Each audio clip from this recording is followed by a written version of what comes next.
Welcome to day 16 of 21 days challenge. ഇന്ന് രാവിലെ തന്നെ ജിമ്മിൽ പോയിട്ട് കുറച്ച് വെജിറ്റബിൾസും ഫ്രൂട്ട്സൊക്കെ വാങ്ങാണ്ടായിരുന്നു കേട്ടോ. അതിനുശേഷം ഇന്ന് ഞാനൊരു സ്മൂത്തിയാണ്, കാരണം നല്ല ഫ്രഷ് സ്ട്രോബെറിയുടെ ടൈം ആണല്ലോ എന്ന് വിചാരിച്ച് കുറച്ച് സ്ട്രോബെറി, ബനാന, ഈത്തപ്പഴം, ആൽമണ്ട് മിൽക്ക്, ഡേറ്റ്സ് എല്ലാം കൂടിയിട്ട് അങ്ങോട്ട് അടിച്ച് എടുത്ത് പിന്നെ ചിയാ സീഡും അതിങ്ങനെ എപ്പോഴും ഉണ്ടാക്കാറുണ്ട്. ഇപ്പോൾ ചില ദിവസം അങ്ങനെ രാവിലെ അധികം സ്മൂത്തിയാണ് കുടിക്കാറുണ്ട്. പക്ഷേ നല്ല പണി തന്നു. സ്ട്രോബെറി നല്ല പുളി, എനിക്ക് പൊതുവേ സ്ട്രോബെറി ഇഷ്ടമല്ല, പക്ഷേ അത്രയും ഫ്രഷ് സ്ട്രോബെറി. ഇതുണ്ട്, വെയിറ്റ് 69.35 ആയിട്ടോ.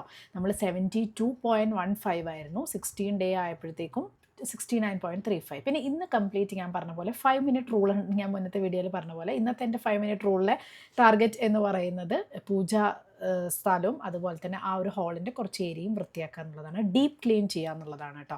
അപ്പം ഞാൻ എല്ലാ ഭഗവന്മാരെയൊക്കെ എടുത്ത് നന്നായിട്ട് കഴുകി, അതേപോലെ ആ ഭാഗമൊക്കെ ഞാൻ വൂക്കിയുടെ സ്പ്രേ, അന്ന് ഞാൻ വീഡിയോയിൽ കാണിച്ചപ്പോൾ എല്ലാവരും ചോദിച്ചു എന്തായിരുന്നു ആ സ്പ്രേ എന്നുള്ളത്. അതൊരു ലെമൺ സ്പ്രേ ആണ്. ഞാൻ ടാഗ് ചെയ്യാൻ നോക്കാം കേട്ടോ, ആ പ്രോഡക്റ്റ് ഉണ്ട് എന്നുണ്ടെങ്കിൽ. അതിൻ്റെ രണ്ടെണ്ണം ഉണ്ട്, ഒന്ന് കണ്ണാടിയൊക്കെ തുടയ്ക്കാനുള്ളതും ഒന്ന് ഇതുപോലെ ഇങ്ങനെ ലൈമും ഇതൊക്കെ ഉള്ള ഭാഗം കിച്ചണൊക്കെ നന്നായിട്ട് ആ മണവും ആ ചളിയൊക്കെ പോകാനുള്ള, അങ്ങനെ 2 ടൈപ്പാണ്. അപ്പോൾ ഇന്ന് കംപ്ലീറ്റ് ഹോളായിരുന്നു ഇന്നത്തെ ഡ്യൂട്ടി. അതൊക്കെ കഴിഞ്ഞ് മേലൊക്കെ കഴുകി കഴിഞ്ഞ് ഇന്നത്തെ ഫുഡ് ചോറ്, 100 ഗ്രാംസ് ഓഫ് റൈസ്, പിന്നെ ഫിഷ് എയർ ഫ്രയറിൽ വറുത്തത്, നല്ല മുളകൂഷ്യം. ഇത്രയായിരുന്നു ഇന്നത്തെ ലഞ്ച്. അത്രയും സമയം കിട്ടിയുള്ളൂ കേട്ടോ. പിന്നെ വൈകുന്നേരം ഒരു pasta, green pasta, healthy pasta.